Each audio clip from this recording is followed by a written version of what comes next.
உங்களுக்கு பிடித்த விளையாட்டுகளை ஹேக்கர்கள் தங்கள் தனிப்பட்ட விளையாட்டு மைதானமாக மாறுவது எப்படி என்று எப்போதாவது யோசித்திருக்கிறீர்களா? சுவர்கள் வழியாக பார்த்தாலும் உடனடி ஹெட்ஷாட்கள் அல்லது வரைபடம் முழுவதும் டெலிபோர்ட்டிங் செய்தாலும் கேம் ஹேக்கிங்கின் திரைச்சீலை திரும்பப் பெறுகிறோம். மேலும் ஹேக்கர்கள் போட்டியில் ஆதிக்கம் செலுத்த பயன்படுத்தும் ஸ்னீக்கி தந்திரங்களை வெளிப்படுத்துகிறோம். என்னை நம்புங்கள், இது நீங்கள் நினைப்பதை விட விசித்திரமானது. ஆனால் நாங்கள் நுழைவதற்கு முன் அந்த லைக் பொத்தானை அழுத்தி நீங்கள் ஹேக்கிங் உலகில் மூழ்க தயாராக இருந்தால் சப்ஸ்கிரைப் செய்யவும். போவோம். நாம் தொடங்குவதற்கு முன் இந்த வீடியோ அனைவருக்கும் பொருந்தும் என்பதை நான் சுட்டிக்காட்ட வேண்டும். எந்த ஒரு வடிவத்திலும் ஹேக்கிங் அல்லது மோசடி செய்வதை நாங்கள் மன்னிக்க மாட்டோம். ஹேக்கிங் விளையாட்டு சேவை விதிமுறைகளை மீறுகிறது மற்றும் தடைகள் அல்லது சட்ட நடவடிக்கைக்கு வழிவகுக்கும். நியாயமாக விளையாடுங்கள், பாதுகாப்பாக இருங்கள். சரி, அதற்குள் செல்வோம். உங்கள் விளையாட்டில் இதுபோன்ற ஒன்றை நீங்கள் எப்போதாவது பார்த்திருக்கிறீர்களா? ஒரு கணம் நீங்கள் வரைபடத்தின் வழியாக பதுங்குகிறீர்கள். அடுத்தது ஏற்றம். துல்லியமான புள்ளியுடன் ஒரு வீரரால் இன்ஸ்டா கொல்லப்பட்டது.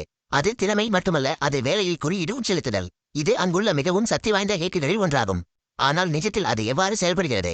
ஸ்பாய்லர், இது விளையாட்டின் நினைவகத்தில் எண்களை மாற்றுவதை விட அதிகம். சுற்றியிருங்கள். உங்கள் விளையாட்டை இயக்கும் குறியீட்டை ஹேக்கர்கள் எவ்வாறு கட்டுப்படுத்துகிறார்கள் என்பதை நாங்கள் உங்களுக்கு காண்பிப்போம். கேம் ஹேக்கிங் எவ்வாறு செயல்படுகிறது என்பதை புரிந்து கொள்ள நீங்கள் முதலில் நினைவக எடிட்டிங் பற்றி தெரிந்து கொள்ள வேண்டும். உங்கள் விளையாட்டின் நினைவகத்தை ஒரு பெரிய நூலகமாக கற்பனை செய்து பாருங்கள். அந்த நூலகத்தில் உள்ள ஒவ்வொரு முகவரியும் உங்கள் உடல்நலம், வெடிமருந்து அல்லது ஆரோக்கியம் போன்ற வேறுபட்ட மதிப்பை கொண்டுள்ளது. இந்த மதிப்புகளை ஸ்கேன் செய்து கண்டுபிடிக்க ஹேக்கர்கள் சீட் என்ஜின் போன்ற கருவிகளை பயன்படுத்துகின்றனர். ஒரு வைக்கோலில் ஒரு ஊசியை தேடுவது போல் இதை நினைத்து பாருங்கள். இந்த ஊசியை தவிர இது உங்களுக்கு கடவுளின் தோற்றத்தை அளிக்கிறது. இதோ அந்த பைத்தியக்காரத்தனமான பகுதி. ஒரு ஹேக்கர் மதிப்பை கண்டறிந்தவுடன் அவர்கள் அதை விரும்பியபடி மாற்றலாம். இந்த சுகாதார பட்டியை பார்க்கிறீர்களா? ஒரு விரைவான எடிட் மற்றும் PAM என்றென்றும் முழு ஆரோக்கியம். ஆனால் அதோடு அது நின்று விடுவதில்லை. ஹேக்கர்கள் இந்த மதிப்புகளை முடக்கலாம். அதாவது நீங்கள் சேதம் அடைந்தாலும் உங்கள் சுகாதார வரம்பு அதிகபட்சமாக இருக்கும். மேலும் இது ஆரோக்கியம், வேகம், உயரம் தாண்டுதல், வெடிமருந்துகளின் எண்ணிக்கை மட்டுமல்ல, நினைவகத்தில் சேமிக்கப்படும் எதையும் நிகழ்நேரத்தில் மாற்றலாம். ஆனால் நினைவக எடிட்டிங் மட்டுமே ஒரு தொடக்க புள்ளியாகும். மேம்பட்ட ஹேக்கர்கள் அதை அடுத்த கட்டத்திற்கு கொண்டு செல்கிறார்கள். எனவே ஹேக்கர்கள் எல்லையற்ற ஆரோக்கியத்திலிருந்து அம்போட்கள் போன்ற கேம் கிரேக்கிங் ஹேக்குகளுக்கு எவ்வாறு செல்கிறார்கள்? இங்குதான் குறியீடு ஊசி வருகிறது. விளையாட்டின் மூலையில் ஒரு வைரஸை மறைப்பது போன்ற குறியீடு ஊசி பற்றி சிந்தியுங்கள். இது மதிப்புகளை மாறுவது பற்றியது மட்டுமல்ல, இது விளையாட்டின் நடத்தையை மாறுவது பற்றியது. மூலம் நீங்கள் உண்மையான ஹேக்கிங் பற்றி தீவிரமாக இருந்தால் மிகவும் பிரபலமான கருவிகளை உள்ளடக்கிய ஒரு சக்தி வாய்ந்த ஏமாற்றுத்தாரை ஒன்றாக இணைப்பதாக நான் உறுதியளிக்கிறேன். அவற்றை எவ்வாறு பயன்படுத்துவது என்பதற்கான கட்டளைகள் மற்றும் எடுத்துக்காட்டுகளுடன் நிறைவு செய்கிறேன். கருத்துகளில் உள்ள இணைப்பிலிருந்து உங்கள் நகலை பெறலாம். அதை பாருங்கள். மீண்டும் உள்ளே செல்வோம். உங்கள் சுட்டியை இலக்கை நோக்கி நகர்த்தும்போது உங்கள் குறுக்கு முடியை எங்கு செல்ல வேண்டும் என்று சொல்லும் குறியீட்டின் ஒரு பகுதி உள்ளது. அந்த இடத்தில் தங்கள் சொந்த குறியீட்டை செலுத்துவதன் மூலம் ஒரு ஹேக்கர் விளையாட்டின் நோக்கம் செயல்பாட்டை கடத்தலாம். இதனால் அது ஸ்னாப் ஆகும். அதனால்தான் நீங்கள் மறைக்கப்பட்டிருப்பது போல் தோன்றினாலும் எங்கு சுடுவது என்பது அவர்களுக்கு எப்போதும் சரியாக தெரியும். ஆனால் அது ஒரு தொடக்கம் மட்டுமே. குறியீடு ஊசி மூலம் ஹேக்கர்கள் விளையாட்டை அவர்கள் விரும்பும் எதையும் செய்ய வைக்கலாம்.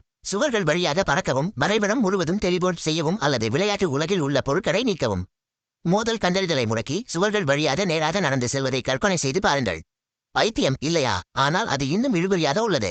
சில ஹேக்குகள் மிகவும் சிக்கலானவை என்று நான் சொன்னால் அவை விளையாட்டின் இயற்பியல் இயந்திரத்தை முற்றிலுமாக மாற்றுகின்றனவா? எடுத்துக்காட்டாக, ஹேக்கர்கள் ஈர்ப்பு மதிப்புகளை கையாளுவதன் மூலம் சூப்பர் ஜம்ப் ஹேக்குகளை உருவாக்கலாம் அல்லது மோதலை முற்றிலுமாக முடக்குவதன் மூலம் வரைபடத்தின் வழியாக மிதக்க அனுமதிக்கும் ப்ரீட் ஹேக்குகள் கூட இல்லை. என்டிட்டி மேனிபுலேஷன் என்று அழைக்கப்படும் ஹேக்குகளின் வரையும் உள்ளது. அங்கு விளையாட்டு உலகில் உள்ள பொருள்கள் எவ்வாறு தொடர்பு கொள்கின்றன என்பதை ஹேக்கர்கள் மாற்றுகிறார்கள். வெடிக்காத ஒரு கையெறி குண்டை வீசுவதை கற்பனை செய்து பாருங்கள். அதற்கு பதிலாக உங்களை வரைபடத்தின் குறுக்கே டெலிபோர்ட் செய்கிறது. அதை ஒரு படி மேலே கொண்டு செல்வோம். சில ஹேக்கர்கள் விளையாட்டின் குறியீட்டை தொட வேண்டிய அவசியமில்லை என்று நான் சொன்னால் என்ன செய்வது? அவர்கள் வேறு எதையாவது குவிக்கிறார்கள். தரவு பாக்கெட் உங்கள் கணினிக்கும் சேவையகத்திற்கும் இடையில் முன்னும் பின்னுமாக அனுப்பப்படுகிறது. இந்த பையன் எல்லா இடங்களிலும் பின்தங்கியிருப்பதை பார்க்கிறீர்களா? இது ஒரு மோசமான இணைய இணைப்பு மட்டுமல்ல, இது பாக்கெட் கையாளுதல் எனப்படும் நெட்வொர்க் ஹேக் ஆகும். அடிப்படையில் ஹேக்கர்கள் இந்த பாக்கெட்டுகளை கைப்பற்றி உள்ளே உள்ள தரவை மாற்றுகிறார்கள்.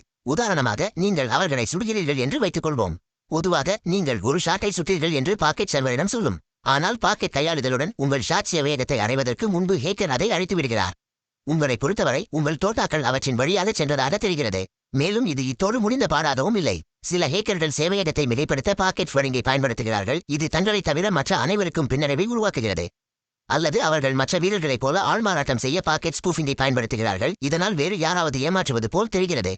நீங்கள் கண்ணுக்கு தெரியாததாக மாறும்போது அல்லது முழு சேவையகத்தையும் ஒரே பாக்கெட்டுடன் செயலிழக்க செய்யும் போது ஏற்படும் குழப்பத்தை கற்பனை செய்து பாருங்கள். ஆனால் ஹேக்கர்கள் இன்னும் முன்னேறலாம். சிலர் முழு சேவையகத்தையும் ஏமாற்ற நெட்வொர்க் ஊசியை பயன்படுத்துகிறார்கள். இது நடுத்தர தாக்குதலில் ஒரு மனிதன் என்று அழைக்கப்படுகிறது. இங்கே ஹேக்கர்கள் கேம் கிளையன்ட் மற்றும் சர்வர் இடையே ஒரு பிராட்சியை அமைத்து அனைத்து தரவுகளையும் தங்கள் சொந்த அமைப்புகள் மூலம் மாற்றியமைக்கிறார்கள். இந்த வழியில் அவர்கள் உள்ளேயும் வெளியேயும் செல்லும் ஒவ்வொரு பிட் தகவல் தொடர்புகளையும் மாற்ற முடியும். ஒவ்வொரு எதிரியின் நிலையையும் நிகழ்நேரத்தில் பார்க்க விரும்புகிறீர்களா? பாக்கெட்டுகளை மாற்றியமைக்கலாமா? எல்லையற்ற ஆரோக்கியத்தை அனுமதிக்க சேவையகத்தின் விதிகளை மாற்ற விரும்புகிறீர்களா? முடிந்தது. இது விளையாட்டின் மேட்ரிக்ஸை ஹேக் செய்வது போன்றது. ஆனால் காத்திருங்கள், மோசடி எதிர்ப்பு அமைப்புகள் பற்றி என்ன?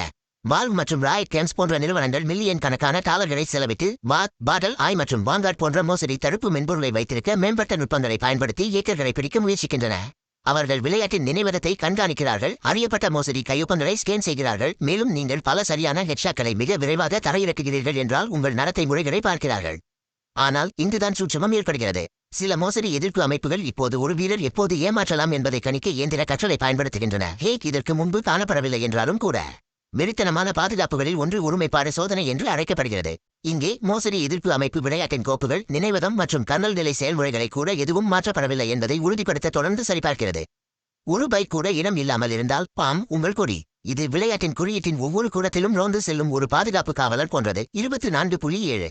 ஆனால் ஹேக்கர்கள் பின்வாங்கவில்லை. குறியீடு குழப்புதல், ஸ்கிராம்பிள், குறியீட்டின் அடுக்குகளுக்கு பின்னால் தங்கள் ஹேக்ஸ் நடத்தையை மறைத்தல் அல்லது உங்கள் இயக்க முறைமையின் ஆழமான மட்டத்தில் செயல்படும் கர்னல் நிலை இயக்கிகள் போன்ற நுட்பங்களை பயன்படுத்துகிறார்கள். பெரும்பாலான மோசடி எதிர்ப்பு கருவிகளுக்கு முற்றிலும் கண்ணுக்கு தெரியாதவை. சில ஹேக்குகள் மிகவும் அதிநவீனமானது. அவை குறிப்பிட்ட தூண்டுதல்களை சந்திக்கும் போது மட்டுமே செயல்படுகின்றன. இதனால் அவற்றை கண்டறிவது கிட்டத்தட்ட சாத்தியமற்றது. பின்னர் பாலிமார்பிக் ஏமாற்றுக்காரர்கள் ஒவ்வொரு முறையும் தங்கள் சொந்த குறியீட்டை மீண்டும் எழுதும் நிரல்கள் உள்ளன. எனவே 2 பதிப்புகள் ஒரே மாதிரியாக இல்லை. இது ஒரு பச்சோந்தி அதன் தோற்றத்தை தொடர்ந்து மாறுவது போன்றது. இது மோசடி எதிர்ப்பு அமைப்புகளை பிடிப்பது கிட்டத்தட்ட சாத்தியமற்றது. ஒரு ஹேக் கண்டறியப்பட்டு தடை செய்யப்பட்டாலும் பாலிமார்பிக் பதிப்பு ஒரு புதிய வடிவமாக உள்மாறி கண்டறியப்படாமல் இருக்கும். இது ஒரு நிலையான பூனை மற்றும் சுற்றி விளையாட்டு. ஒவ்வொரு முறையும் ஒரு மோசடி எதிர்ப்பு வலுவாகும் போது ஹேக்கர்கள் நழுவ ஒரு புதிய வழியை கண்டுபிடிக்கின்றனர்.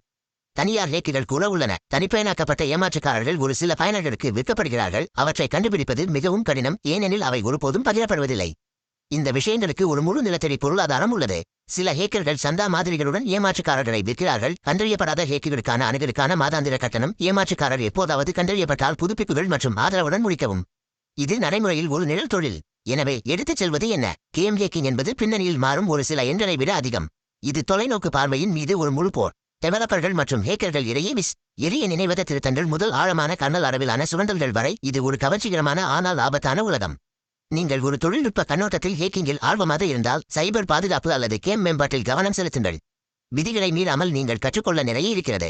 இந்த வீடியோவை நீங்கள் விரும்பினால் அந்த கட்டைவிரலை மேலே அழுத்தவும். மேலும் கேமின் தொழில்நுட்பத்தில் ஆழமாக மூழ்குவதற்கு குழு சேர மறக்காதீர்கள். நியாயமாக விளையாடுங்கள், பாதுகாப்பாக இருங்கள், விளையாட்டை மதிக்கவும்.